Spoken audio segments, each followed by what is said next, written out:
Hello എല്ലാവർക്കും merry Christmas and happy new year. നിങ്ങളുടെ എല്ലാവരുടെയും വീട്ടിലും പോലെ തന്നെ എൻ്റെ വീട്ടിലും ഡിസംബർ മാസത്തിൽ ചെറുപ്പറാന്ന് പ്ലം കേക്കിൻ്റെയും ടീ കേക്കിൻ്റെയും മേള തന്നെയാണ്. നിങ്ങൾക്ക് ഇഷ്ടമാണോ ഇങ്ങനെ കേക്കിൻ്റെ ബോക്സ് കേക്ക് കട്ട് ചെയ്ത് കഴിക്കാൻ?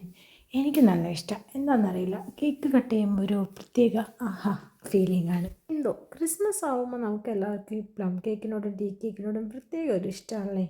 അങ്ങനെ ക്രിസ്മസ് ദിനത്തിൽ മോർണിംഗ് തന്നെ ഞാൻ എൻ്റെ പ്ലം കേക്ക് കട്ടിങ് തുടങ്ങി. അധികമൊന്നും കഴിക്കില്ല കേട്ടോ, ഈ കാണിക്കുന്നൊരിതേ ഉള്ളൂ, ഒരു പീസ്. ഞാൻ സാധാരണ പ്ലം കേക്ക് അങ്ങനെ അധികം കഴിക്കാറില്ല, പക്ഷേ എനിക്ക് ഈ കേക്ക് എന്തോ വല്ലാതെ ഇഷ്ടപ്പെട്ടു. ജസ്റ്റ് ഒരു വീഡിയോയ്ക്ക് വേണ്ടി മാത്രം കട്ട് ചെയ്യാൻ തുടങ്ങി കഴിഞ്ഞാൽ ആ ഒരു വലിയ പീസ് ഫുള്ളും കഴിച്ചിട്ട് ഞാൻ അവിടെ നിന്ന് എണീറ്റത് തന്നെ. എൻ്റെ വീട്ടിലെങ്ങനെയാണെന്ന് വെച്ചാൽ ഡിസംബർ മാസം തുടങ്ങുമ്പോൾ തന്നെ കേക്കായിരിക്കും.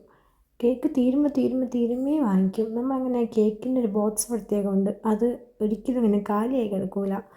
ഈ ഡിസംബർ മാസം ക്രിസ്മസ് കഴിയുന്നവരെ അത് ഫുള്ളായിട്ടിരിക്കും. ഞാൻ ഈ കേക്ക് മോർണിംഗ് കോഫിയുടെ ഒപ്പമാണ് കഴിക്കണേ. ചിലർക്കുണ്ടാവും ഈ മോർണിംഗ് തന്നെ കേക്ക് എങ്ങനെ കഴിക്കുക എന്നുള്ളൊരു ചോദ്യം. പക്ഷേ എനിക്കത് പോകട്ടോ. എനിക്ക് മോർണിംഗ് ക്രീം കേക്ക് ആയാലും ഐസ്ക്രീം ആയാലും എല്ലാം ഞാൻ കഴിക്കും. എനിക്കതിന് രാവിലെയെന്നോ ഉച്ചയെന്നോ രാത്രിയെന്നൊന്നുമില്ല. അങ്ങനെ പ്ലം കേക്ക് കഴിച്ചതിന് ശേഷം വൈകിട്ട് ഞാൻ ടീ കേക്കും കൂടി കട്ട് ചെയ്തു.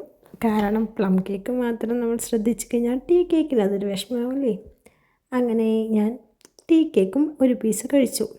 എനിക്ക് ഈ പ്ലം കേക്കിനേക്കാളും ഒരു പടി ഇഷ്ടം കൂടുതൽ ടീ കേക്കിനോടാട്ടോ. അതെന്താണെന്നൊന്നും എനിക്കറിയില്ല. Tea cake one of my favourite ആണ്. ക്രിസ്മസ് ആയതുകൊണ്ട് മാത്രമല്ല കേട്ടോ പുള്ളിക്കാരൻ എൻ്റെ വീട്ടിൽ. എനിക്കിഷ്ടമായതുകൊണ്ട് ഇടയ്ക്കിടയ്ക്ക് എൻ്റെ അച്ഛനത് വാങ്ങിച്ചു തരാറുണ്ട്. അപ്പോൾ ഇടയ്ക്കിടയ്ക്ക് ഗസ്റ്റായിട്ട് വരാറുണ്ട്.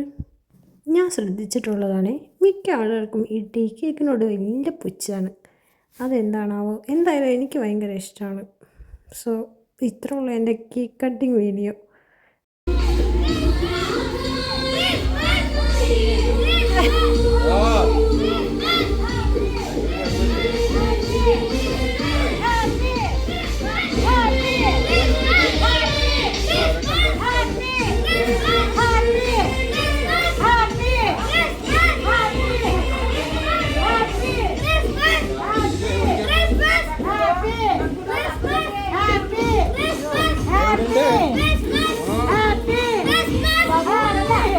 അങ്ങനെ 2024 ക്രിസ്മസ് കരോൾ ഇവിടെ ടാറ്റ ബൈ ബൈ കഴിഞ്ഞിരിക്കുന്നു. അപ്പോൾ അടുത്തൊരു വീഡിയോ ആയി വരുന്നവരെ ഓക്കെ ബൈ. സബ്സ്ക്രൈബ് ചെയ്യാൻ മറക്കണ്ട കേട്ടോ.